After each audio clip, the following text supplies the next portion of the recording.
go, mate. Yeah, let's have it. Let me just put my phone on silent. Oh yeah, it's already on silent. Cool. All right. Well, I'm gonna start doing intros for people. So, what to say about Harry Barnes, who is today's guest? Where to start, mate? Harry is a sick dancer. For anyone that doesn't know him, specialise in popping, but definitely not the only style you do. Do you still do other styles? Yeah. A bit? Yeah. Not competing, but... I still dabble. I would definitely use the word dabble in so other still styles. Dabbles in other styles. Yeah. Professional dancer you'd class yourself as? Yeah, I suppose. It's always been my job since I left school. Oh, sick. So. Okay. So, professional dancer, specialising in popping. Wonderful lad. Good friend of mine, I would say. Cheers, mate. That's all right. Absolutely, mate. And Lukey. Just a lovely guy. Everybody that knows him, I think, is a big fan. And even if you don't know him and you've seen him dance, you probably remember having seen him dance somewhere because he's fucking dope. So welcome, mate. Hello. Yeah, nice one, mate. It's nice to be here. How's it going? It's lovely. It was your birthday recently, wasn't it? It was on Wednesday. How old were you? Yeah, I was 23, mate. Fucking hell. 23, I know, and I feel like I'm getting a bit old. Do you? Yeah. Do you actually? It's a bit weird. I do because it doesn't seem like it doesn't feel like it was 5 years since I was turning 18. When did you start dancing? Like properly? I started taking like a regular street choreography class when I was 14, maybe 13. I always get that mixed up. But yeah, one of them. So you're like 9 years into your career? Yeah. So fair. I mean, in that sense, I guess like it's been a while. Yeah, because I feel think about it like that. Like, yeah. I mean, I started.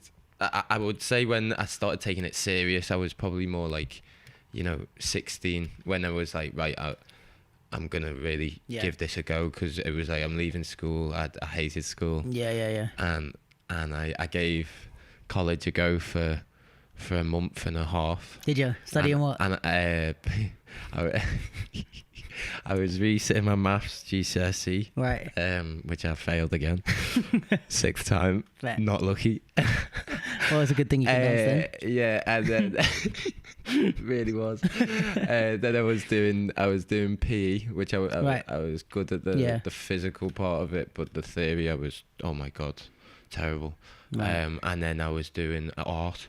Oh, okay. Graphic art as well, which I enjoyed that, to be fair. It was cool, but it just wasn't for me. I mean, like the structure of schooling and stuff. Literally, I got a month in and I was the last year that could come out of education at year 11, because now you've got to stay until year 13. Yeah, same for me. I was like the last thing where I could go, so fair. So you're a good 8, 9 years into your career at least.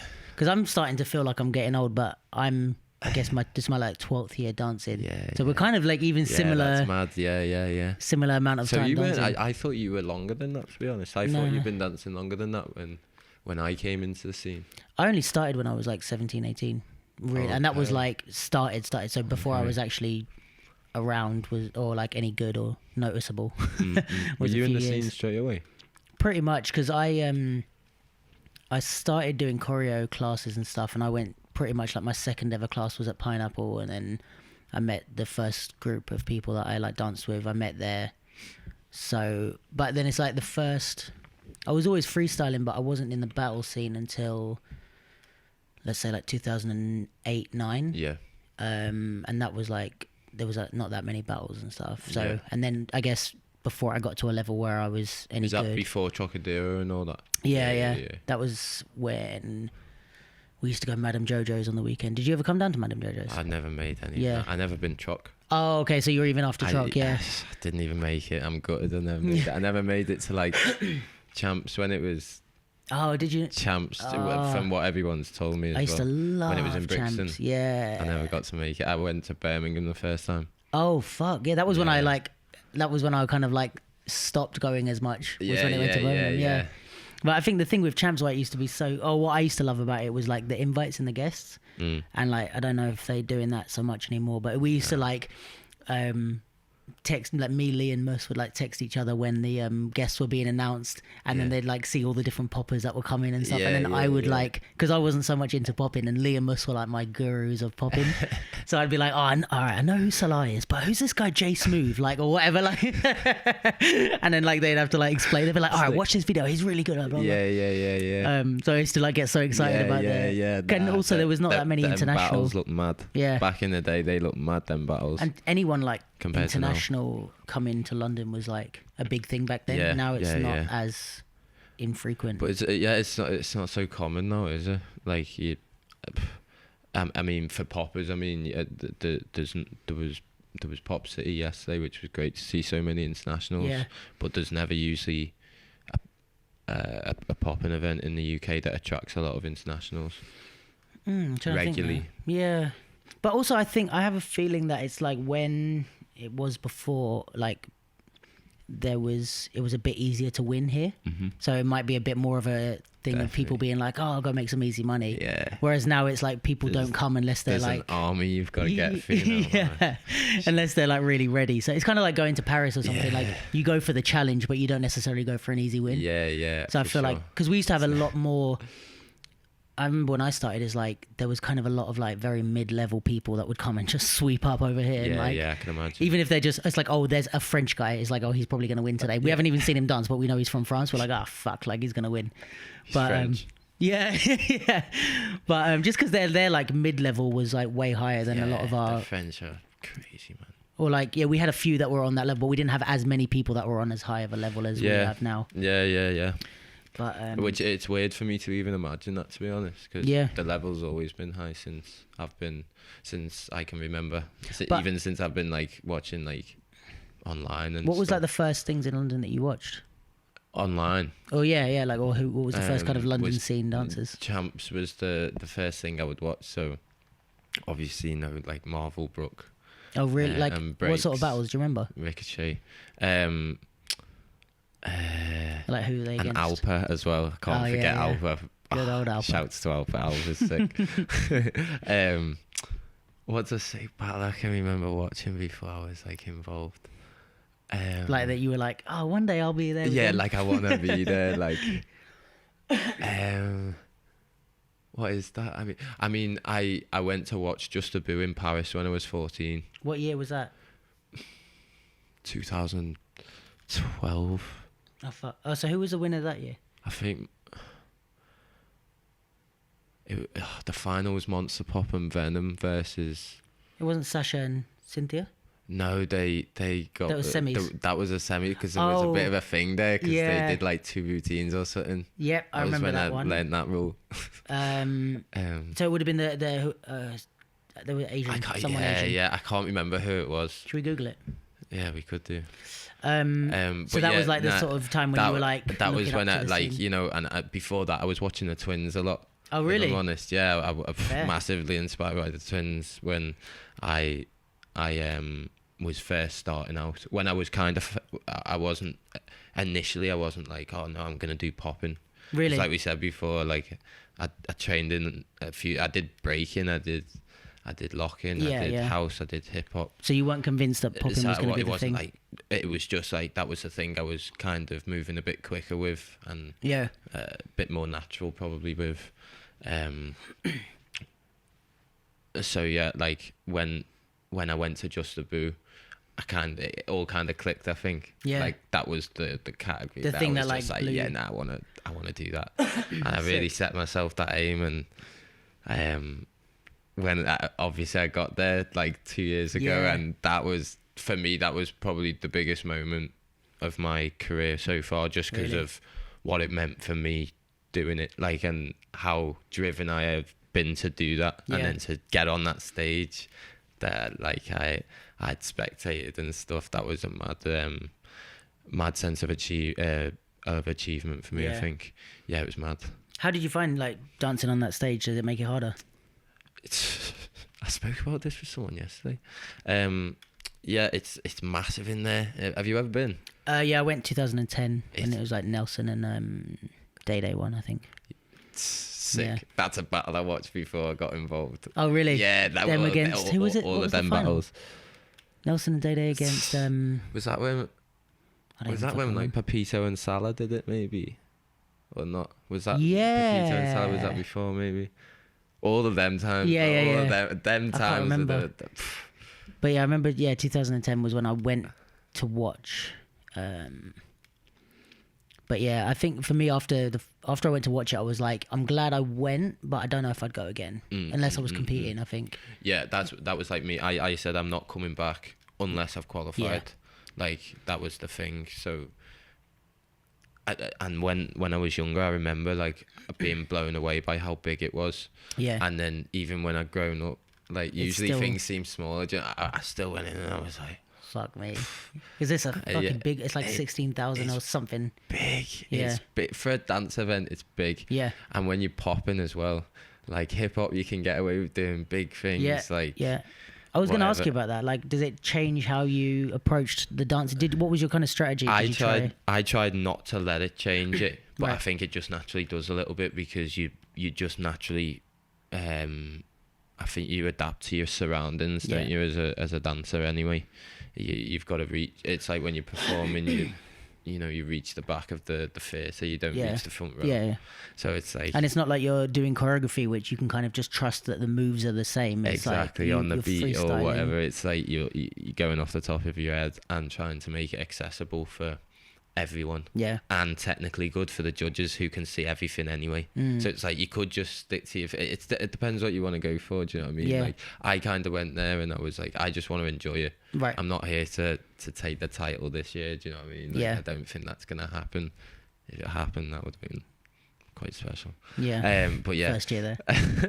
that would have been mad. Yeah. I'd have had me top off and everything. Swear down, yellow card, mate. That would have been Fuck the yellow fucking card, that funny would to have see been you fun, like that. Yeah. win the first year and just go nuts. Just lose your shit. I'm never battling again. Yeah. I won. I'm judging next year. Oh, that would have been But funny. yeah, Fuck. it was a sick experience, and we got one win on the stage, which was Yeah. That's like pretty that was dope. like a bonus almost. Yeah, because even going back to speaking about when I first started dancing, it was like when we had UK champs here, like I think it was like Brooke and Marvel, I think, that were like the first two to get past the first round in UK champs, and that was like our event. So then like to come to a point where we're getting through like multiple rounds or whatever outside of the UK is like it shows a big growth in the scene, which is dope. Yeah, no, it's sick. It's sick to see like more than just two people doing it. Yeah. Yeah, and we were just talking about this yesterday, but you've been in a Just Taboo qualifier final for the last 5 years. Yeah. Every year for the last 5 years you've entered. One. And you've won one. I've won one. But the point is Take that in. Painful. That's what it is. I'm bringing up painful memories. Yeah. So painful memories. Well, we're 2020, so 19, 18, 17, 16, 15. Every year you've been in the finals in the UK.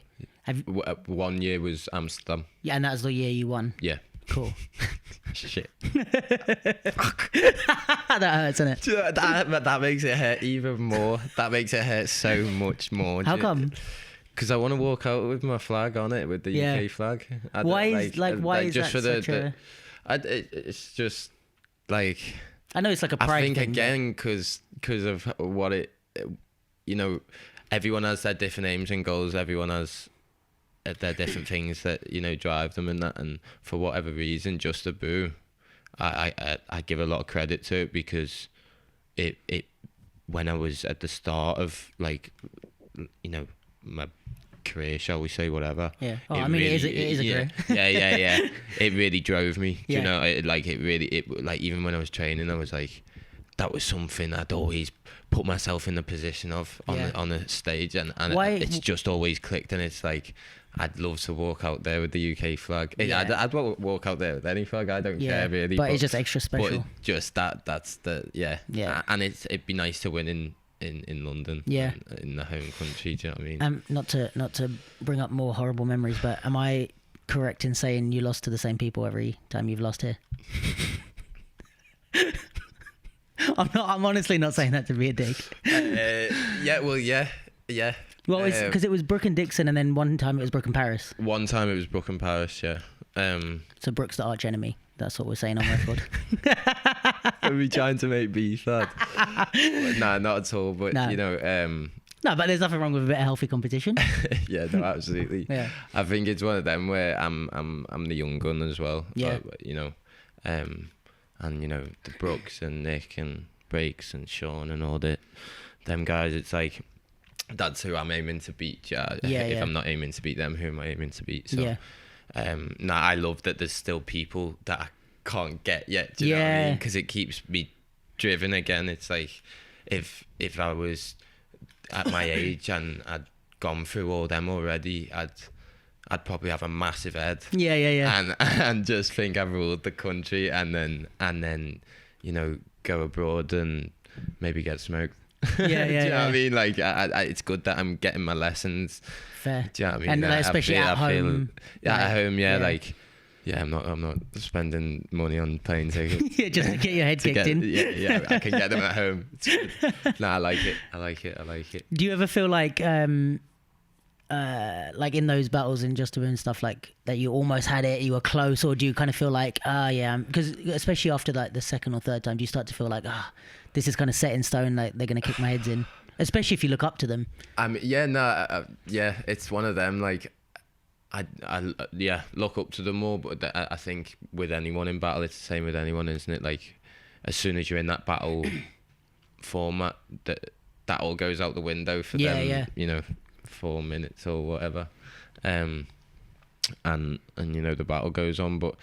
So you kind of like lean more on your self-belief of like, I look up to you guys, but I can take you. Yeah, like I feel I have to drop all that if I'm to win. I remember the after party from Just Taboo in Paris when I was there, and Deadson was the hip hop judge that year. Oh yeah, I remember that. Yeah. And he came to me at the after party and said that I looked like I cared too much against Brooke and Dixon because we lost we lost in Paris against Brooke and Dixon. So wait, just to add to that as well. Just to break this down. So you've been in 5 Just Taboo. You've been in 5 Just Taboo finals. Cheers. You've lost every time to pretty much the same people. Yeah. The one year that you win in another country, you then meet the same people in Paris and lose to them again. Oh yeah. Oh, that stings. That hurts me. Fucking hell. It's a mad one, isn't it? You couldn't write it. It's mad. Yeah, that is a bit mad. And I've been with different people every time. Me and Breaks have done it twice. So you and Breaks have done it twice. What about I did the it other with three? Rems. I did it with Mel the first time. Did it with Chase the second. And then who was and then Breaks was the 2 other times I've done it. So you've done it twice and then 3 times with Breaks? No. Oh, so did we say 5 years?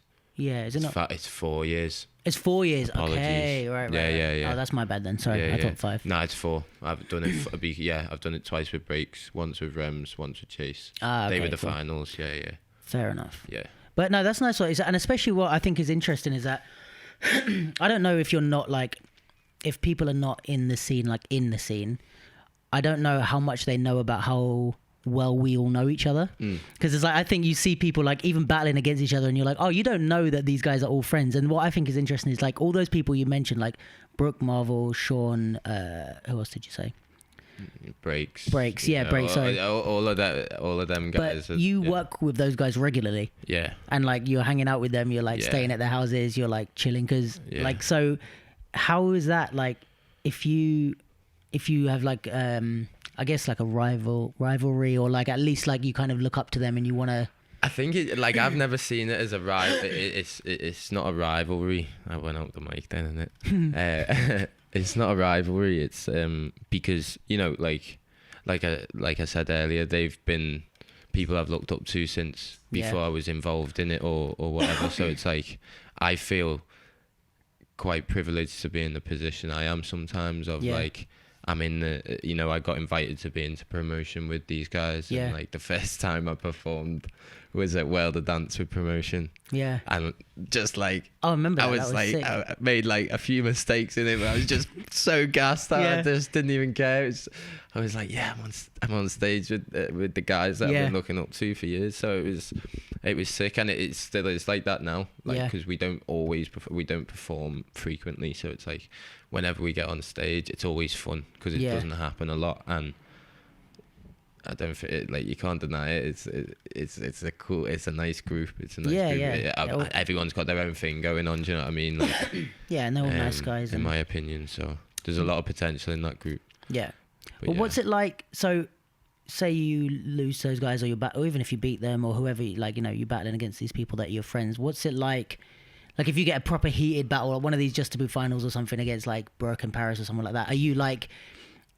Are they giving you advice afterwards? Are they telling you well done, or is it a bit like, fuck you guys kind of thing? Like, what's the like I think vibe it's just after? like, it's just, you know, you shake hands and then kind of leave it. Yeah, it's a respect thing, I think. Do you know what I mean? Like, but it's not something you'll talk about after so much? I feel like in all the finals, I'll always give us our due that we've pushed. Yeah. I don't think it's always been an easy win. Yeah. I can't ever remember it being all votes one way. Yeah. But I might be wrong. Maybe when it was Brooke and Paris, I can't remember. But like, I always feel like we've given them a good push. Yeah. I agree with the decisions, but like, I feel like we've at least made them work for it at least a little bit. I can't ever say. I think I've watched all of them that you've been in, and I can't ever say. Yeah. You got like, it's not like walked on. Yeah. Yeah, and that's enough. Yeah, that's all right. Yeah, definitely. Yeah, that's enough for now. But like afterwards, do you guys ever discuss it with? Does he ever give you advice? Because like he's still the person you look up to and train with. Well, like Brooke was my mentor on Young Dancer. Right. When I did BBC Young Dancer when I was 17, was I? I think I was 17 when I did Young Dancer, and obviously Brooke mentored me till the grand final thing of it. And that's how I got to know Brooke. I didn't know Brooke before it. He smoked me at UK Champs. like packed me in. Like, that's the biggest body bag I ever received. I'm going to go back and watch that now. It's nowhere to be seen. Oh, is it not? You took it down, you reported it. No, I swear down. I'd never seen it. Like, it was like right at the start of my like thing, and I didn't expect to qualify. Oh, shit. And I got read out, and I was like, whoa. What now? My mum was there, and my mate from home, Adam, who used to dance as well, and we were all just like, it was funny. And then he just pat me in, but it was like, I was so grateful for it. I was like, nice one. Thank you, sir. Yeah. Good luck. Now I'd be so pissed, but like, you violated me, like. But it was like, yeah. Sick. But that is that. I mean, I've taken a fair few smokings from like good level dancers, and any day I'd prefer to like get smoked by someone world level. Yeah, absolutely. One of them losses. Yeah. Well. And that was definitely the biggest smoking I've ever had. And also, you know what's dope is like, especially when you see these like big level dancers, especially, I mean, when I first started, there was way less videos on YouTube. Now there's quite a lot, but I always thought of it as like, this is a round that I would watch on YouTube, and you're doing it. I'm in the front row. Yeah. Like, it's against me, but like I get to fucking see this live in front of me. It's not that bad of a loss, really, is it? But it's true, when you get older, you got the best view. Yeah. I mean, when you get older, you're a bit like, now it's embarrassing. The positives in it, mate. Yeah. Absolutely. But that's cool. So you still feel like even now you like look up to these guys, even though they're your friends? Yeah, no, definitely. Yeah. That's what I mean by what I said before of like, because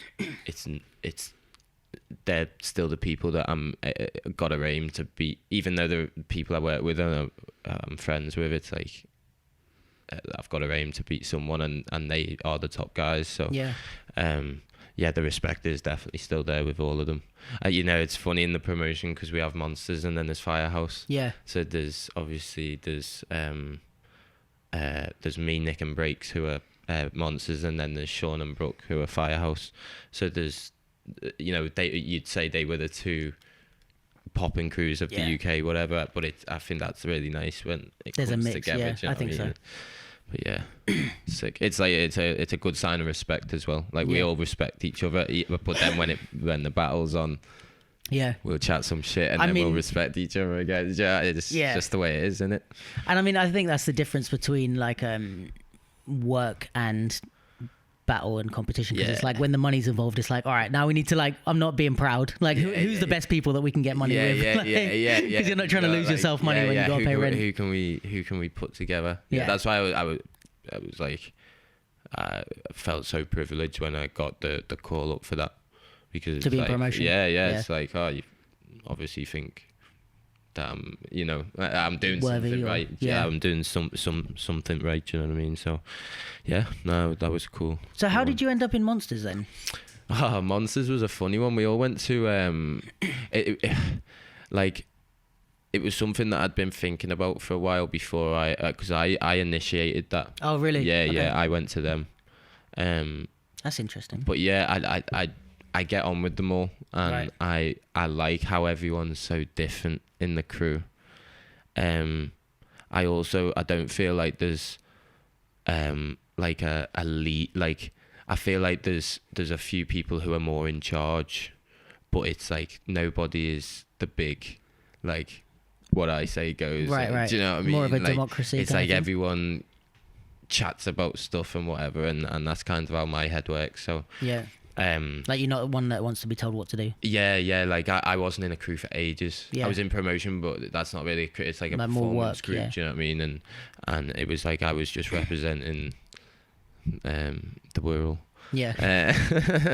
So like I like took my time to get to know everyone and learn who everyone was and watch everyone's styles and how everyone works and whatever, and just try and involve myself with the best fit for me, I think, and what clicked for me naturally. I think that's what it should be. Do you know what I mean? Obviously Monsterz. We went to Nando's for Kev's birthday. Yeah. And I just happened to be in London this time, so I went as well. And obviously all them guys were there, and then I've been with Breaks, like just chilling, and I've just been like, do you know what, Breaks? Like, what would you say? It was like I asked if we could, if I could be in Monsterz. And Breaks' reaction actually gassed me, because Breaks is a chill guy. Yeah. You know him in it, and it's like he was like, really? He like stopped what he was doing at the time. Really? I was like, yeah.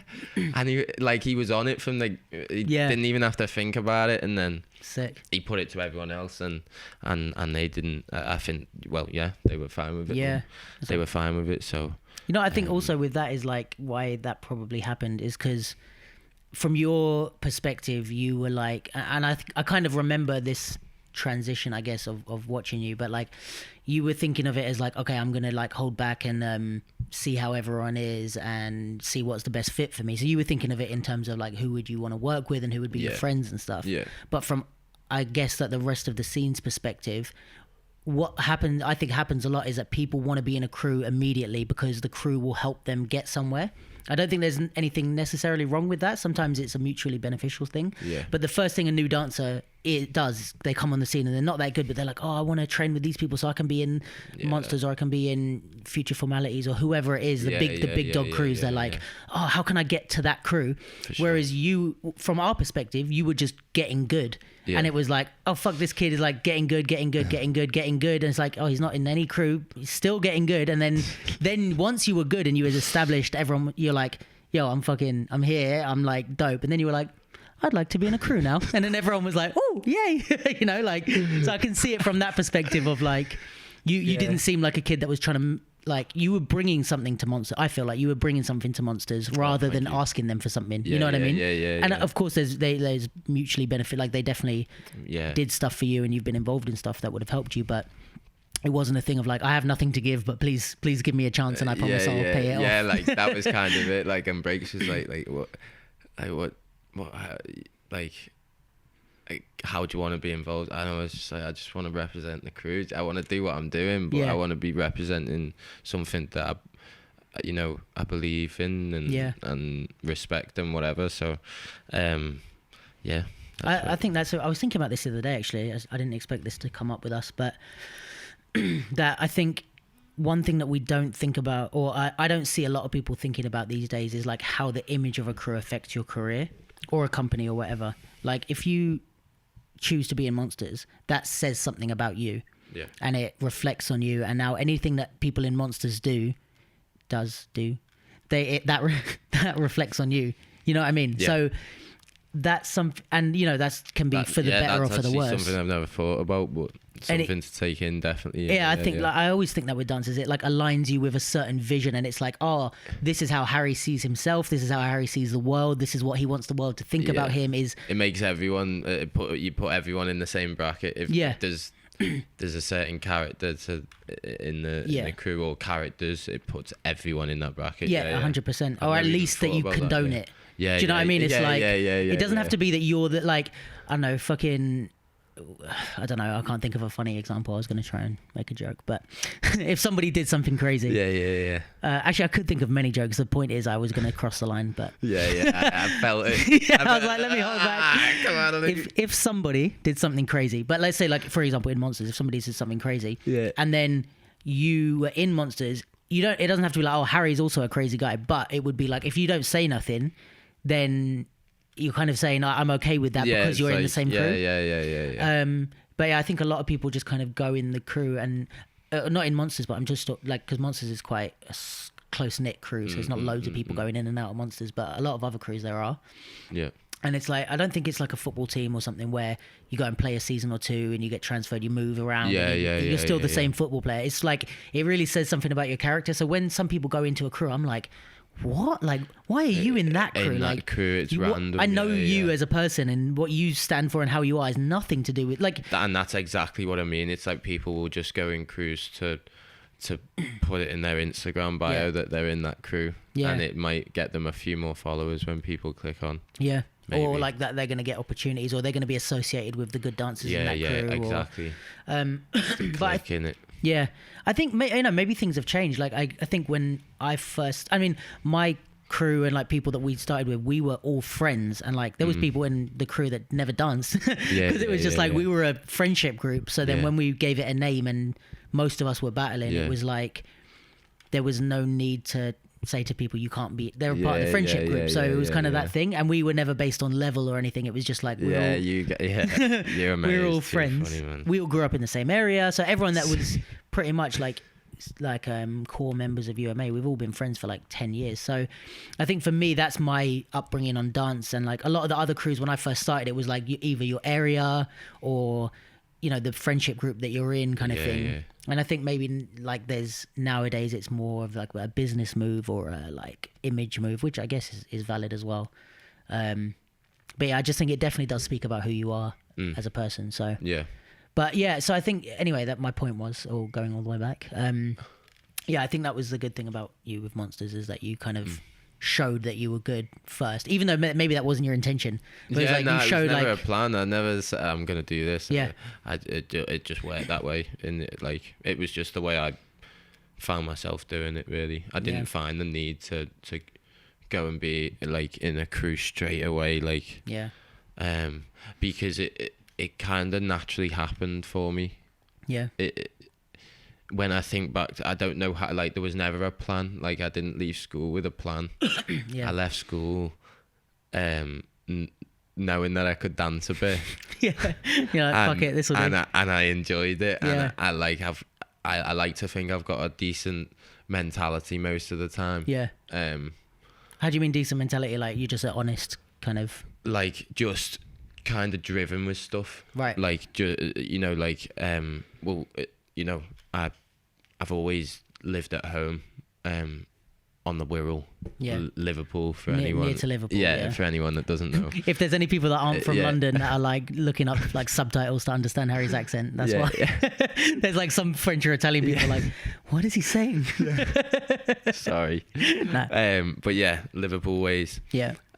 It's there's not anyone popping up there. Yeah. Apart from some of the kids that I teach. So it's like I've always trained alone, apart from when I had my teacher originally, NASA. Right. Shouts to NASA, who taught me from, when I was 14, 15. Right. With popping and locking. I've forgotten my point now. That you didn't need a crew because you always trained alone. Yeah, didn't need a crew.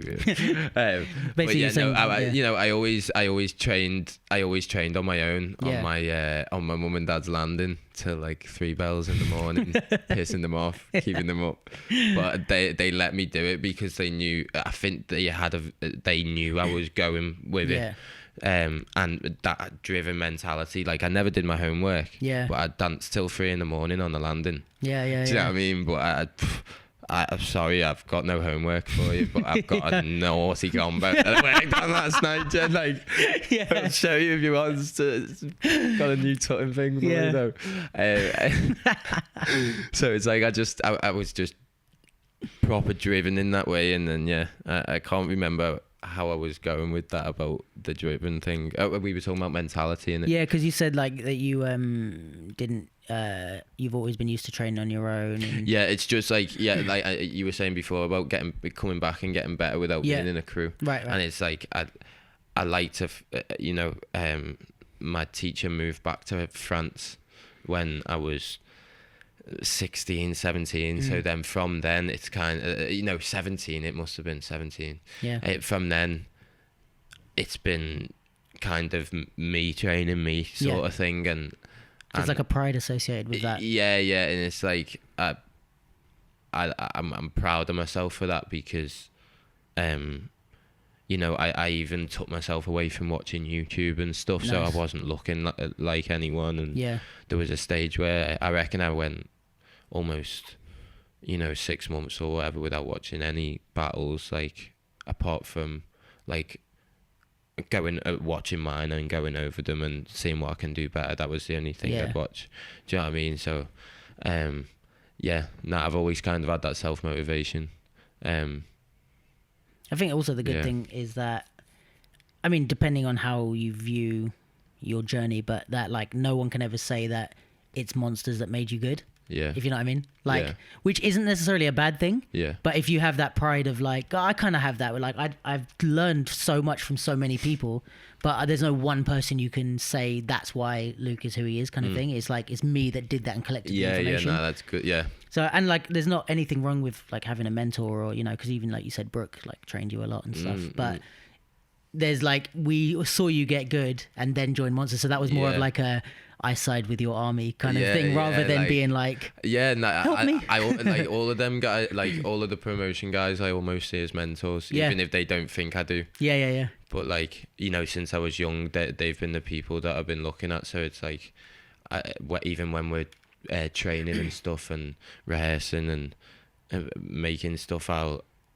be watching the way they work and whatever, and even if it's not the way I would work, I'm still learning just because everyone works differently. And if you're in that habit of self-training, it's hard to get out of that. So like even now you're like looking at who's around you and trying to soak in stuff. Exactly. That's what I'm trying to do now, because I've kind of gone into that bubble, and now I'm trying to come out of it again a little bit now to for work purposes as well. Right. How do you mean? I want to do more professional work this year with choreography and stuff.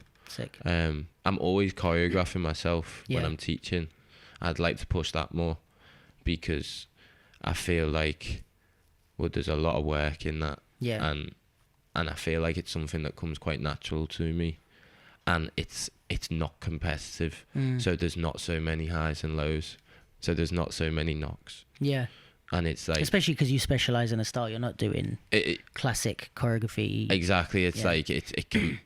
I can shape it to be exactly how I want it, and I kind of like that.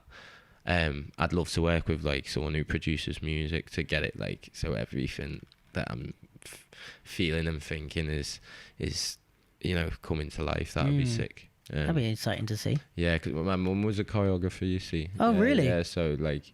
that's why they understood about the dancing till 3 a.m. then. Yeah. And my dad, my mum and dad were both performers. My dad was more of a singer and an actor. I know he's gonna watch this. Yeah. And Hey, Dad. yeah, hi Dad. Let's shout out the Barnes double toe poke one time. I don't know what that means, but right, I'm gonna show you after, and after I've shown you it. Okay. You'll start noticing it in my dancing, because there's definitely an influence of it, and he claims it every time. He's like, "There's a Barnes double toe poke in that round there, son." And I was like, but I can't even deny it. It's always been his move, and I definitely use this little flick. But yeah, and then my mum was more of a dancer. She trained at Laban. Oh wow. Okay. Yeah, cool. so she But she's not from London. She's not from London. Right. My mum and dad are both from the Wirral. So she came down and trained here. Yeah, so she came and lived here for 2 or 3 years. Right. And she loved it, loved Laban, and Amazing. then she moved back home, and she was the choreographer at it was like a youth theatre. Right. It was like the local youth theatre, but that, they put on some really amazing productions. Apparently my mum was really clever with movement. Like when we'll chat about it now and I'll show her stuff, I can see that she's clever with it, because she completely understands it, but even more than me. Do you know what I mean? Like, and will she like pick apart details? That, she'll pick up on details that any other mum will not pick up on. It's mad. And my dad will try to pick up on the details that any other dad wouldn't. I could just imagine like other parents being like, "Oh, that's lovely, like you look like you're having fun," and then your parents are like, "Look, if you're gonna do fixed point with your cobra, can you at least like keep it clean?" Nah, do you know what? They're both sick for constructive criticism, and I can get a bit arsey with it sometimes. Like, you don't even know what you said. But it's like they're only trying to help, and what they're saying, when I actually think about it, it's true. Fair play, like you've got a point. Yeah. So yeah, I'll give them that. But that's nice though. Like, kind of keeps you pushing, and it's nice that they understand as well, and they always have. That's definitely helped. I know it must be hard for people whose parents and that don't understand or support. I've definitely got people that don't understand it. Yeah. So I was just gonna ask you about that actually, because you're up from like near Liverpool. I've been to Liverpool once, and I went out to a club there, and it wasn't my most enjoyable memory. Liverpool nightlife is heavy, It's Liverpool, a bit. It's nice. I mean, I'm saying this like before Liverpool gets angry at me. Yeah. Like, I'm saying this, but I'm not like a clubbing person, so I was just a bit like, what? Like, I felt like I was on one of them TV shows, like like Towie or something. Yeah. It was a bit like that. It like, can be a bit pretentious, like, especially because at that time I was going out looking for girls, so I was kind of like, oh, these aren't the girls. I know what you mean. It can be a bit pretentious. I was like, I'm underdressed. I don't have enough money for all these bottles, and like, I don't know what it is. I'm used to like Shoreditch bars. Yeah, exactly. Yeah. Liverpool's fashion is different. Well, it's a bit like the Essex one with the whole it's like the whole designer thing. And yeah. I don't know what that is, but it's more like, I guess, smart clothing rather than It's like that designer wearing it. Fair. But so how do people react to you doing popping and dancing and like hip hop dance in Liverpool? Is there a lot of people that don't get what you do or make fun of it? Or? I mean, if there's people that make fun of it, they've never done it to me. Right. Okay. Cool. So it's like you've got quite a supportive. Yeah, like I really appreciate that. I'm gonna use right now. I really do appreciate that, because I definitely couldn't have done everything that I've done if people were giving me shit. Yeah. Because I was thinking, like, I started when I was 17, 18, and I was when I first started dancing, I was in college doing music technology. Yeah. So I was already kind of out of my loop of my close friends, or I mean, not my close friends, but my people that I went to school with and stuff. So then I kind of developed a new group of best friends and stuff. Yeah. The guys I was close with at that time, we were all basketball players and stuff, so it was kind of different. I know I'm 5'7" and I play basketball. Let's all laugh at Luke. No. But yeah, so I mean, in that sense, when I started, I was in a position of like, I knew I wasn't going to get judged by it. Yeah. But I would have never danced when I was in school. I mean, I feel like my school was already like slightly like judgmentally and racist, and a bit like the school I went to was a bit like that. So even more doing something like hip hop, I would have got torn up, I think. Well, do you know what? That, like, so I didn't dance in year 7, Right? And then year 8, year 8, one day in PE it was raining, and all the used to do PE and boys and girls in it. It's actually mad. They took us up to the dance studio, and then we're like, right, we're gonna do a dance class, like, and everyone was like, because even me, like, I used to be massive on football and golf, and that was me. Like, you're quite good at golf, right? I played a lot of golf and stuff. I was decent when I was younger, but like dancing was like, what the fuck is this? What's going on? Anyway, to be fair, like our group of lads, we could have a laugh. We not take ourselves too serious. So we had a laugh with this this dancing class, and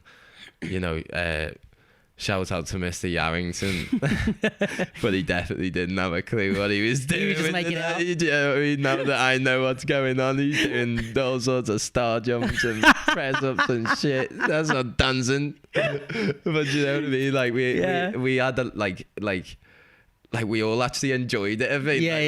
We all came out like, that was a laugh, wasn't it? Like, so it kind of opened your mind a bit. Yeah, like we were all like doing bum spins on the floor, acting like we were doing head spins. I felt like I was sick after that. That's funny. But that was definitely like the like a little start with it, where it was like that was actually decent. And then my auntie knew of Anna Malone, who is the basically, so where I learnt to dance is an Animal Dance Company. Okay. And my auntie Jan, she basically, where am I going with this? I'm trying to think of the link here. Oh yeah, so basically my auntie Jan basically knew them, so she was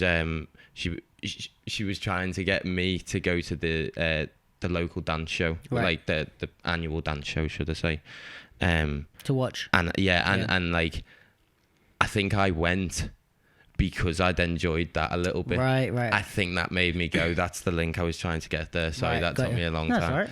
But yeah, like it kind of was like, all right, like I'll give it a go. And then when I went and watched that, I was like, you want to do this?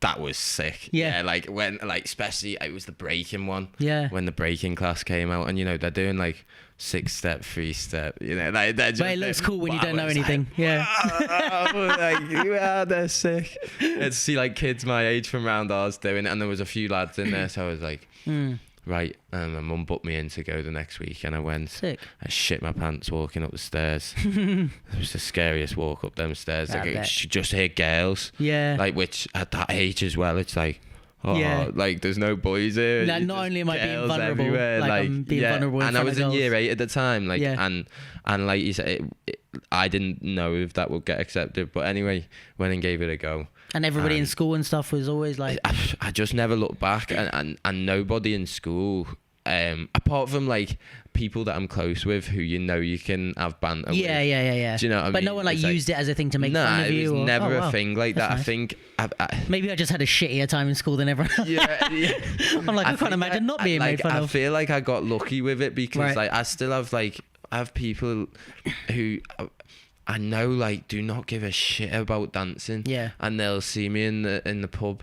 Yeah. And they'll come up and they're like, they're like proper lads, and they're like, oh yeah, it's sick, all that dancing, and fair play, lads, you're doing your own thing. And it's like it's nice that people are like that. Right? I think that's the area I live in. Yeah. If I'm honest, I think people are just nice. Like, especially when you're good at something. Yeah, it's one thing. Yeah, like, I think they support it because it's like from young. It was like from the get go. I was doing stuff, so it wasn't like, oh, he's fucking Barnsley's dancing, but he's shit. Yeah. It was like, just out on the streets. It was like, he's doing it again. Do you know what I mean? And that's a thing. Like, I would never dance in front of my friends. I still don't.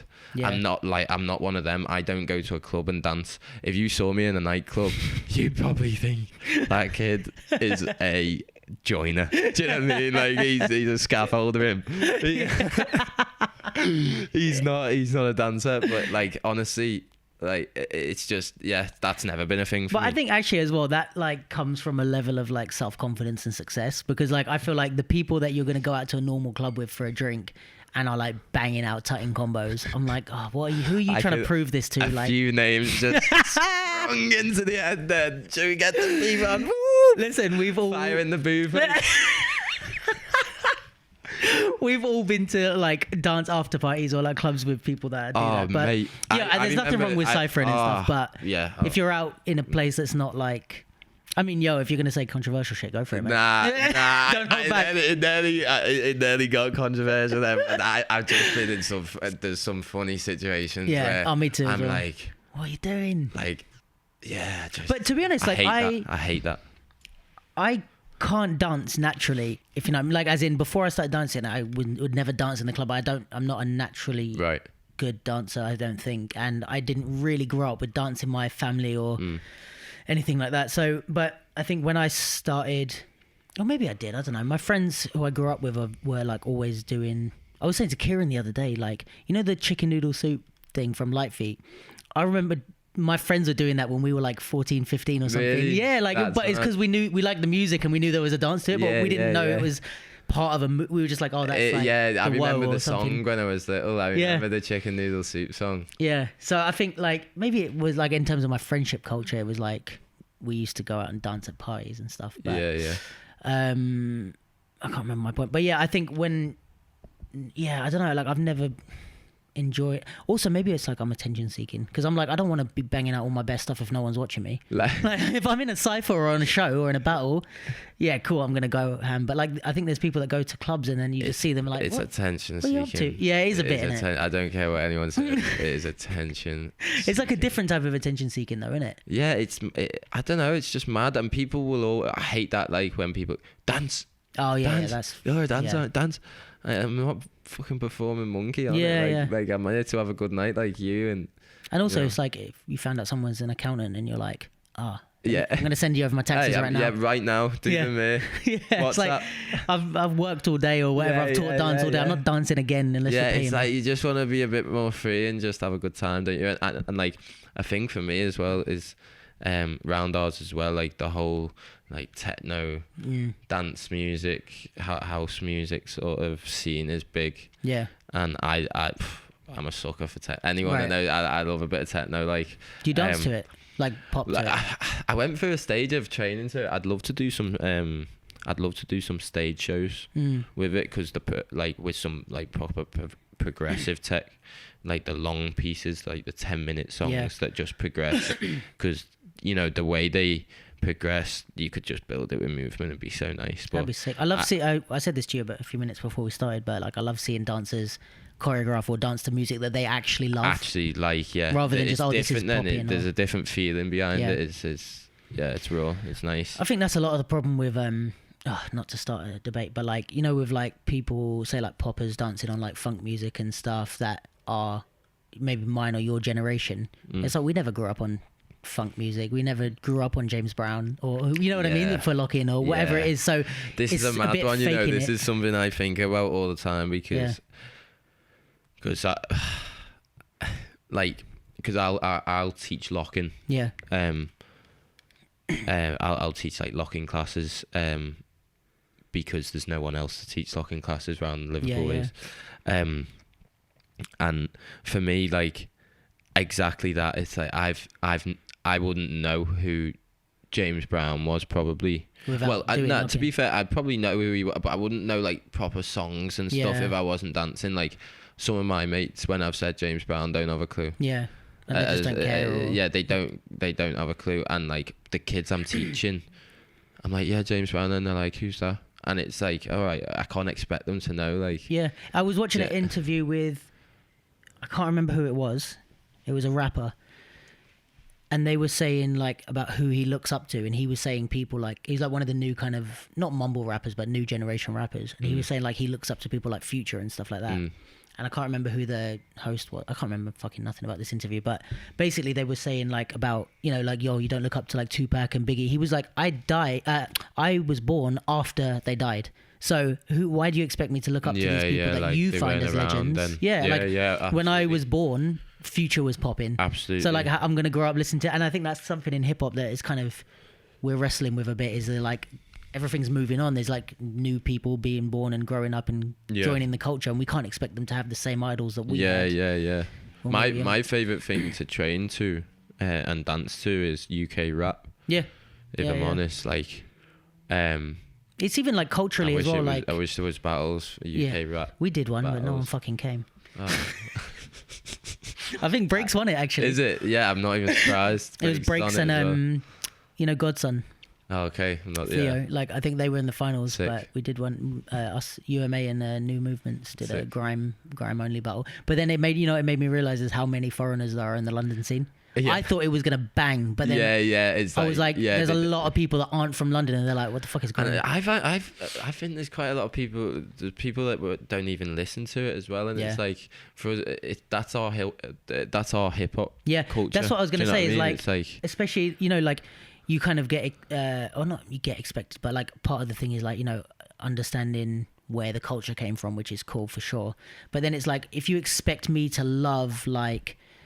Who's like a person you're expected to love, and like even like Tupac and Biggie and stuff like that. Like I never grew up listening to them really. Like I know of course they're legends in like hip hop culture. I never really like if I'm honest about what I listened to as a kid, it was never that. I grew up in the era of like Lil Wayne, Ja Rule, like Drake when he first started. That was like when I was first listening to music. Fabulous, like I was Eminem and 50 Cent. Eminem, G Unit, all that, right? So that was my what I was listening to, and the time wise what I was seeing. But in terms of what I was around.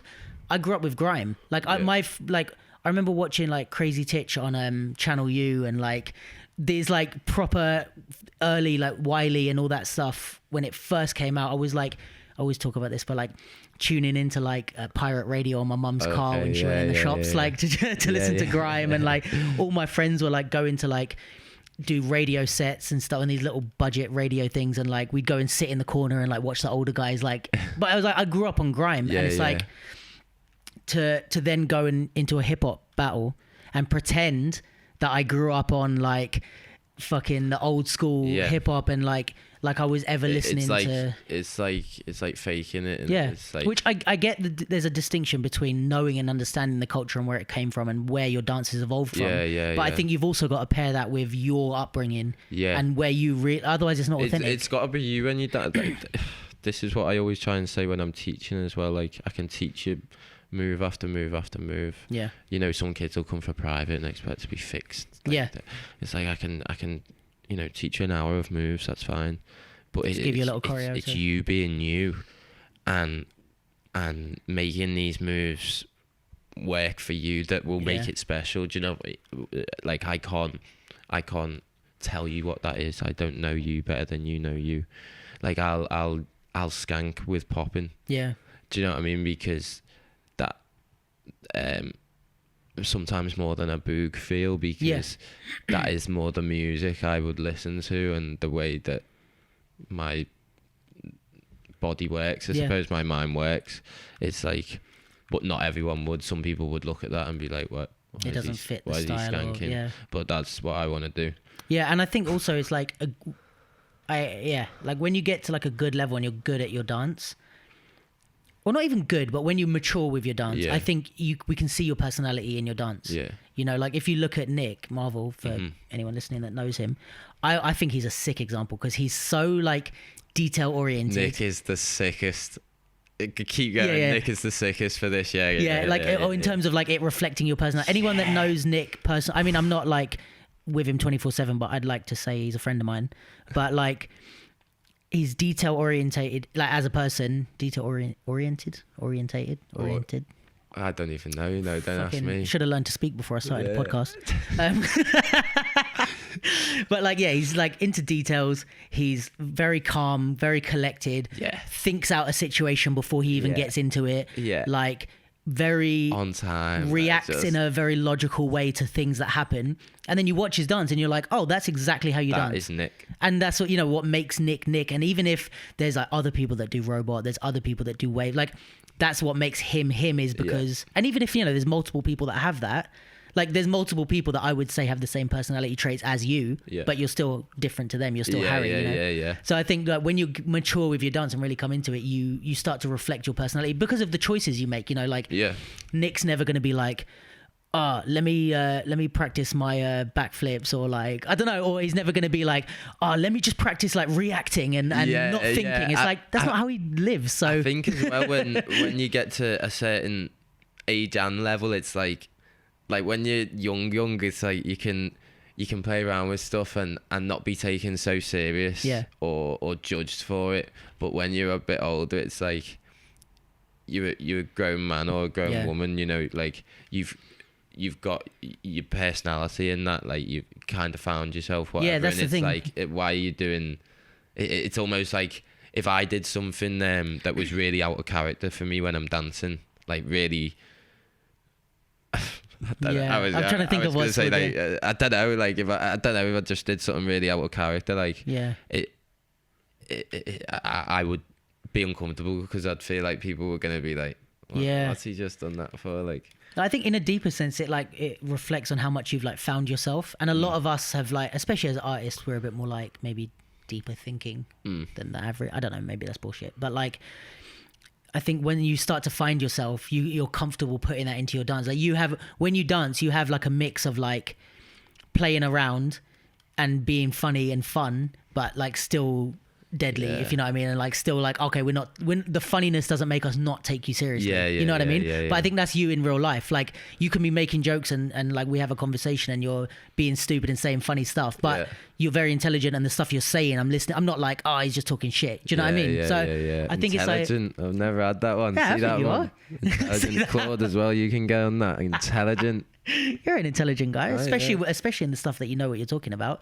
Like we were talking about fashion yesterday, and it's like when you're telling me about the fashion brands you like and why you like them, I'm like, and then what? You know, like, like there's a lot of people, they can be really into something and they're like, I don't know, I just love it. But you're like, it's because of this and the design and this and blah, blah, blah. I do like my designer brands. Yeah.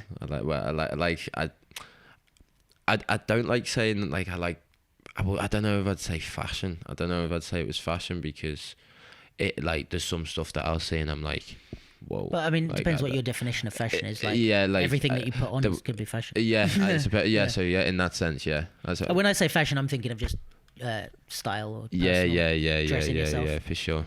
Like it's like a conscious decision. The stuff that you buy, you're not just like, I'll just wear. I need a blue coat.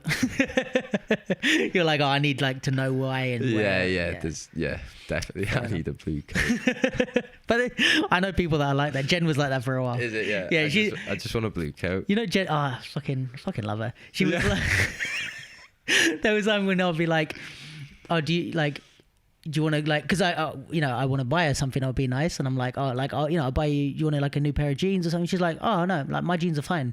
And I'm like, no, but like I know the ones you have are fine. And she's like, when they like, if they get a hole in it or something, then I'll buy some new ones. But she's just very like functional. Like if Claude asked me if I wanted something, I'd be like, well, yeah, exactly. Pair of shoes, even if you've got like 27. You Air Max. Yeah. Why did we start talking about fashion? Because they're talking about reflecting your dance. But I think also the thing is rewind a bit. Hopefully everybody's still holding on to where the thread of the conversation. Stay with us. I know. I know I speak slow sometimes and have these mad gaps. I get that from my mum. Yeah. It's mad. If you spoke to me mum, you notice it. It's weird. Pausing in between. Yeah, we have like it's like timeouts. That's cute, don't know what it is. It's like a moment to reflect. It's like my brain needs a minute to take it in. I'm a really slow reader as well. It's really I've always have been. I don't know why that is. Just I know I could never rap. Right. Unless I had like a slow gigs flow on it. Yeah. Maybe gigs is like that. Yeah, do you know what I mean? Yeah, maybe that's his thing. Yeah. But I can't speak fast enough to rap. Fair. I'm dead. Or you'd be like reading it makes me a bit sad. I love rap. Aww. You know, I wish I could just spit a few bars. All right, let's start a petition, guys. Get Harry rapping. We're gonna do a fire in the booth at the end. No, but I was saying that I think when you're young, you don't know who you are. So it's kind of hard to be a young dancer who's really matured in their style, because you're like, you don't even know who you are as a person, let alone as a dancer. So yeah. I just wanted to say that to finish off what I was saying. Yeah. But yeah. Oh, you know, I wanted to ask you that Go I on. didn't get to earlier, because you were talking about all the people that you look up to and stuff like that. Is there anyone that you would say intimidates you as a dancer? Do you know what? Or as a person, actually? Do you know? Nah. No. So, like, even though you like look up to these people, if you were to battle them, you don't ever feel you're like, fuck, yeah, not fuck you, but you know what I mean. Yeah, I think I've just got myself into that mindset of if I'm against you, then there's I can beat you, sort of thing. I don't think I'll ever beat any of them top guys until I really master that. Yeah. In the moment. What about internationally? Can you think of anyone? It's fine saying it now. Now, like you know, because you've battled some pretty big people. Yeah, like, and I enjoy it. I love that. Like, you know, Pop City yesterday. I really wanted the big also battles. But just to say, this is not going to come out. This is coming out in like a week, so we're recording this the day after Pop City. Oh yeah. With 26th Big of up, January. Nick. Well done to Nick. Hey, that was so. See that? That was so in sync, dancers. I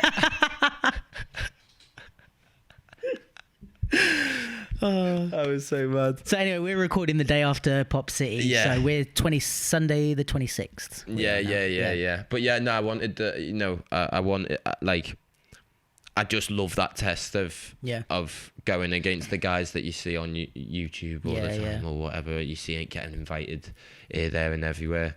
Just to put yourself in that test of how far away am I from these guys? Right. Do you know what I mean? So That's like when you I watch it back, you can see a direct comparison. Like instead of like trying to imagine it, it's like, right, let's actually put myself in the situation. Sick. Like for me, like Green Tech is the best there's ever been.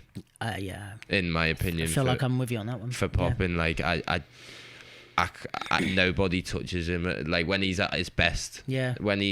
I mean, it's kind of hard to argue because he's beaten everyone. Yeah. I don't know. I mean, I'm not speaking from necessarily a place of having done research, but I don't know who there is that's a big dog. He's won like everything. He's beaten everyone. People have beaten him, but he's beaten everyone. Yeah. Like I think he's at least up there with anyone else that you're going to argue. And I understand why people would maybe say, oh no, like it's somewhat, you know. So you've got people who probably say Hoan. Some people that say like Slim Boogie. You know, but it's perception in it. For me, Green is the best. You can't leave him out of the conversation. He's like a Kendrick Lamar kind of figure. Exactly. You can't forget about him. You know, people question what he does. Look at the way he dances on it. Like, it's just stupid sometimes. Like, I'm like, it gives me the same feel. No, I was saying that because he's someone that I really look up to. Yeah. For his dance and that, but like, I don't find, like, I'd love to battle him. I'd find it a great experience. Because you want to like, push yourself. Yeah. I wouldn't be shook. I'd be like, this is sick, smoke me. Do you know what I mean? Like, smoke me. Give me your best round. I want it. Like, let me see how far, like, because that would push me, obviously. I'd probably snap my knee again. Or something. Oh, yeah. Let's talk about that, actually, while we're here. So what year was this? That was the first Just the Boo final. So 4 years ago. So that was the first loss. I lost 2016? from injury. 2000 and 15 maybe. Okay, so basically, for anyone that doesn't know, Harry and Chase. No, that was with Rems. Harry and Ramel were in the finals of Just to Boo UK against Brooke and Dixon. Yeah. As usual. Yeah. Another day in the office. Yeah. And what did you actually do to your knee? So mid-round, you got injured. And it was a bit of like a dramatic moment where... It was so obviously it's 2 rounds each in the finals, isn't it? So it was my second round. Yeah. So I'd done my first round. It was right at the end. And I think Rems and Brooke still had a round to go. I think Dixon had gone first or whatever.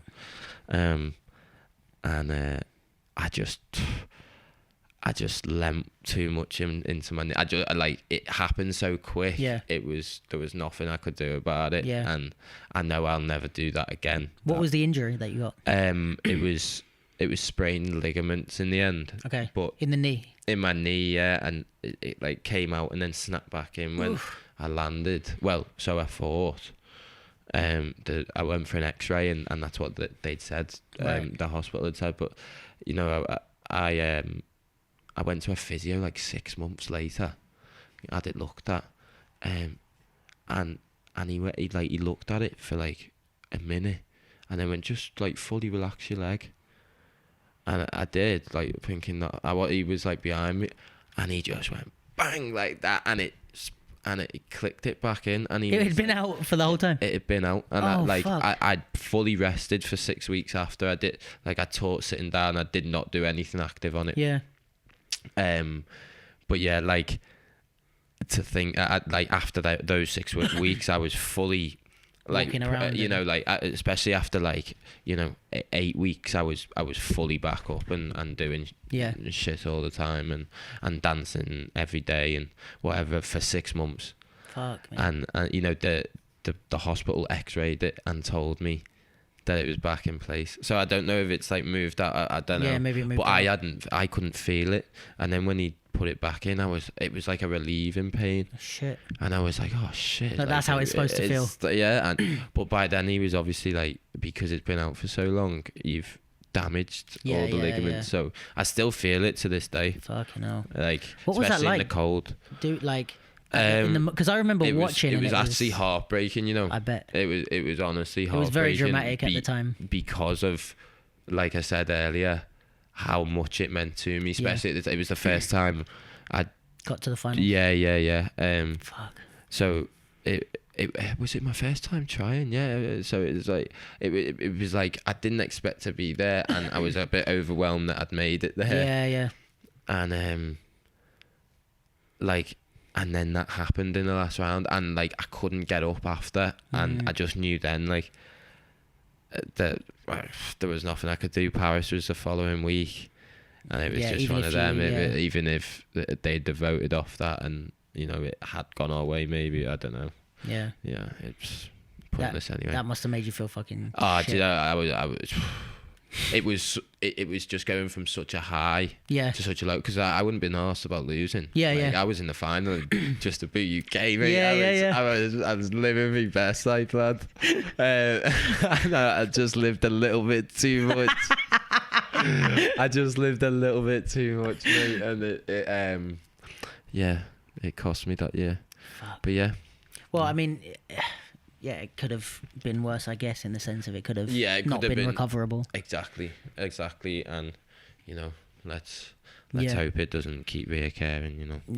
Yeah, that's my biggest fear. But especially, I think once you have an injury, you take even more care because you know it's there. Yeah, it's when you don't know that something's you're just there. Conscious of it, even when you're not doing anything. Like I can feel it.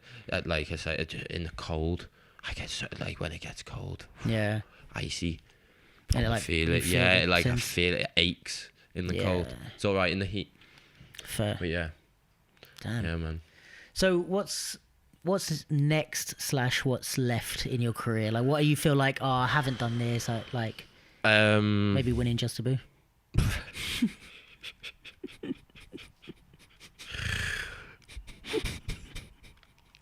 I didn't mean that as a jab. This will be coming out be just on the before list. Just to be UK, innit? Sick. So are you allowed to next week or something? Are you allowed to say? Let's keep But we can say that you're doing it. I'm gonna do it. I'm gonna do it. Harry will be back. You know, we like to keep it fresh with different people. So nice. And now there's the rule that you can do it 3 times max. Yeah. So it's possible. We'll see how UK goes and go from there. But so I'd like to go to Paris this year, so I might try somewhere else. Okay. Yeah. So if it doesn't work in UK, you try somewhere. What if it doesn't work there? Would you go to 3 places? I don't think I'd do 3. Just try a different one. I'd go somewhere else. Yeah. I'd go one other. Yeah. But yeah, it's exciting and looking forward to that. If you're listening, wish him good luck. So winning Just a Boo could be one. Yeah, we'll have that. Is that the Paris Just a Boo, the big one? I mean, everyone loves to dream in it. I mean, is that on your list of things that I'd love to achieve that at some point, but I'm being realistic. Right. But let's throw that in there. Yeah, Paris Just a Boo. Let's have the whole thing. Yeah. Let's have that whole put it out into the universe. Let's have it all. But definitely, we could say a big one is walking out in Paris with the UK flag. That would be lovely for me. Yeah. I'll enjoy that. Yeah. If that could happen. Take a beating in the first round as long as you got the UK flag. I'll take a spanking. I'll take a proper. Just holding the UK flag the whole time. I don't care. And then, other than that, I like I said, I want to do more professional stuff. Is that for the sense of like there's things you want to achieve, or just you want to make more money, or A bit of both. Yeah. I want to build on my,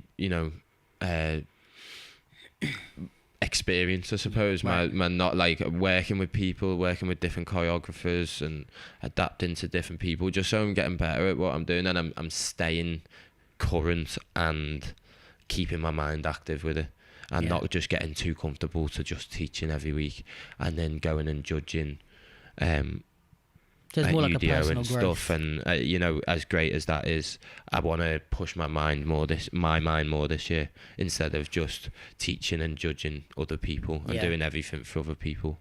So yeah, I think that I even thought about, I don't know how I feel about this, but I like another avenue to go down would be modelling, do you know what I mean? And a few people have said it to me. If you're listening to this, Harry's doing his modelling face for the camera. Yeah, this is my modelling face. So definitely log on to YouTube to check it out. That's my modelling face. Honestly, that's what I mean. Like, I can't even take a selfie, so I don't think I'd be the best model. However, I think it would be a cool job. Yeah, right. If I could get into it and get my confidence with it, maybe. So I might have a little look into that. To be honest, I've been thinking about the same thing as well. Yeah. But I think also it depends, because also don't necessarily think I'm model material, but also I'm not super tall, which doesn't help. But I think it depends. What I've discovered is what type of modeling. You can do catalogs, and that's the same for me. Yeah, because like it's not only catwalk, high fashion. Yeah, that's Louis where Vuitton. the big money is, though, isn't it? Oh my god, there's so much money. Get like $100,000 a walk. Is it? Yeah. Fuck off. I'd walk out like McGregor. Yeah. Fuck it. I'll just take the one more. You can sack me after this. I'm still on the one. Just off the end and into the crowd and out. Swear down. I've already been paid. Yeah. Just come out, wait to say I've been giving it the big one. Oh, fucking hell, that'd be funny. But yeah. Other than that, I'd like to get some of my choreography out. I'd like to work with some people, London based, like some of my friends up here on choreographing something, because I'm always choreographing my students, which is great, but I feel like I could push my mind even more with people who are at a slightly higher level and further on in what they're doing. So I'd quite like to do that, whether that's to perform or to film or whatever, I'm not too sure. We'll work out. I'd like to release more footage of myself. New video coming. Yeah, might have already come out by this comes out, to be fair. Yeah, we'll see how quickly dominates. So yeah, that's the start. Starting how I mean to go on. Hopefully. Sick. And then other than that, be happy. Be happy, mate. Life isn't all about dancing. That is some big bars. Just like kind of enjoying your life, just enjoying my life. Spending time with my lovely girlfriend, and my friends and family, and just kind of like making fun. Money enough to facilitate. Having a good life. And that's what it is. I feel like everyone gets so tied up in dance stuff sometimes, and this is another reason why I couldn't personally live in London, because it's like it makes everything all about that one thing, which can be good, but I feel like I like to get my mind out of it and enjoy just not being a dancer for a bit, and physically removing yourself allows your brain to rest a bit. There's no one from the scene there. Do you know what I mean? I'm just it's a different. Almost like when you come to London, you can put the dancer hat on, and then you can take it off. And it's like and obviously I'm always dancing, but it's just like not everything has to be thinking about or talking about dancing. It's like I just want to be happy on it. Happy and living. I think I get that from doing different things. So like if I get too into dance, I can go and start playing with photography. Because I have different things I never get too wrapped up in one thing, which is nice. But I do know what you mean about London. It is very, like, everybody's so busy and driven that it's very so driven. What's next? What's next?